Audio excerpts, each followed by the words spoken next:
Welcome to The Explainer. You know, it's easy to think that a war happening thousands of miles away doesn't really affect us. But today, we're going to break down exactly how a distant conflict can reach all the way across the globe and hit you right where it hurts: your wallet. So let's kick things off with this idea right here. This is really the heart of the matter. War is a double squeeze. What does that mean? Well, it's not just that everything gets more expensive. At the very same time, it can threaten your ability to even earn the money you need to pay for those higher prices. It gets you from both sides. All right, so here's how we're going to tackle this. First, we'll look at the big global shock wave. Then we'll bring it right down to your wallet and see how it feels day to day. We'll also ask, who actually profits from all this? Then we'll take a quick look back at history and we'll wrap up with a financial defense plan you can actually use. Let's get into it. Okay, first up, the global economic shockwave. We're going to start with the big picture here. And to make this feel real, not just theoretical, we're going to use a pretty plausible scenario. Imagine a conflict breaks out in the Middle East, say in 2026. We'll see how just one crisis in one part of the world can ignite a fire that spreads everywhere. And this is where it all kicks off. A single event, like the closure of the Strait of Hormuz. You have to understand, this isn't just some random waterway. It's a critical choke point for global trade. Shutting it down isn't a local issue. No, it immediately triggers a global crisis because you've just cut off a massive chunk of the world's energy supply. Just like that. And what's the first thing that happens? The most immediate consequence? Bang. The price of oil just skyrockets. We're talking over $120 a barrel.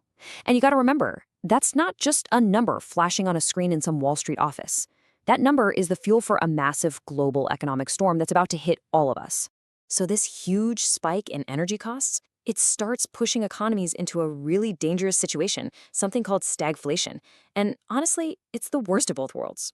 Imagine prices for everything you buy, gas, food, you name it, are shooting up. But at the same time, the economy is just stuck. It's not growing. That means jobs are at risk and wages aren't keeping up. It's a toxic mix. Okay, so we've been talking big picture, stagflation, global markets. But let's bring this right down to earth. How does all this actually feel for you in your day-to-day life? This is where those scary headlines start showing up on your household budget. All right, take a look at this. This really breaks down how that shockwave hits home. First, your utilities and fuel. That direct link to oil prices means your gas bill and heating bill are just climbing, day after day. Then there's food.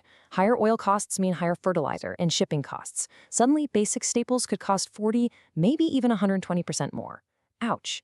Then, to try and stop this, what do central banks do? They raise interest rates, which means your mortgage or car payment just got more expensive. And all the while, the stock market is volatile, so your savings are actually losing value. It's like an attack from every possible direction on your finances. And this is such a good way to put it. War acts as an invisible tax. Think about it. Your paycheck might have the same number on it, but what can you actually buy with it? A lot less than you could last month. Your purchasing power just shrinks and shrinks. That's inflation, and it's basically a tax that nobody voted for. But here's where things get complicated. Because while most of us are feeling that squeeze, while our wallets are getting lighter, there are parts of the economy that aren't just getting by. They're actually thriving. In fact, for some, business is booming. You see, in a crisis, money doesn't just vanish into thin air. It just changes hands. It moves somewhere else. So where does it go? Well, first, pretty obviously, the defense industry. Second, it flows to countries that are rich in resources, think oil, but aren't part of the conflict. Third, the big banks and financial institutions that loan governments money to pay for the war. And finally, you have these tech and industrial disruptors, companies making things like drones or new logistics software that suddenly become absolutely essential. And this chart just lays it out in black and white. It's the great divide, right? On one side, you've got corporations posting record profits, grabbing more market share, and on the other side, you've got regular households watching our savings disappear, taking on more debt, and just living with this constant feeling of uncertainty. So to really grasp how serious this is, we need to zoom out a bit, because this isn't some new phenomenon. This pattern has played out again and again throughout history. You could almost say war is the ultimate and most brutal economic reset button. Just look at this timeline. The details change, sure, but the story for the average person is always the same, and it's not a good one. You go back to the Napoleonic Wars, you see high taxes and famine. World War I, hyperinflation that literally erased people's life savings. World War II brought rationing and total destruction. The common thread here, it's always the general public that ends up paying the economic price. Okay, so we've diagnosed the problem, we've seen how it's played out in the past. Now for what is, I think, the most important part of this whole discussion. What can you actually do about it? In a world that feels this chaotic, how do you build some financial resilience? And let's be really clear about the goal here. It's not about becoming immune to a global crisis. I mean, that's just not possible. The goal is to build a defense. It's about shifting from being a victim of these economic shocks to being prepared for them. It's about moving from a passive stance to an active one. All right, step one is all about financial defense. And the strategy is simple: follow the money. Think like those winners we talked about. So first, audit your savings. High inflation just chews through cash, so you need to look at assets that can protect you from that. Second, fix your interest rates. Before the central banks push them even higher, lock in fixed rates on your mortgage, on your car loan, whatever you have. And third, and this is so important, build a shock absorber, a safety net of at least 6 months of living expenses in cash. That's your defense against a shaky job market. Okay, next up is household defense. The idea here is to insulate your budget. How do you do that? You shorten your own personal supply chain.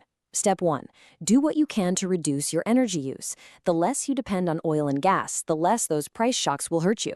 Step two, create what you could call a pantry hedge. Buy some non-perishable staples in bulk now before the prices really start to climb. And third, whenever possible, substitute and buy local. That way you can sidestep some of those insane international shipping costs. So we'll leave you with this question to chew on. In a world that feels more and more volatile, where global instability seems to be the new normal, maybe the new superpower isn't trying to predict the future. Maybe it's just building a financial life that's resilient enough to handle whatever the future throws at you. What do you think? If you like the video, please like, share, and subscribe.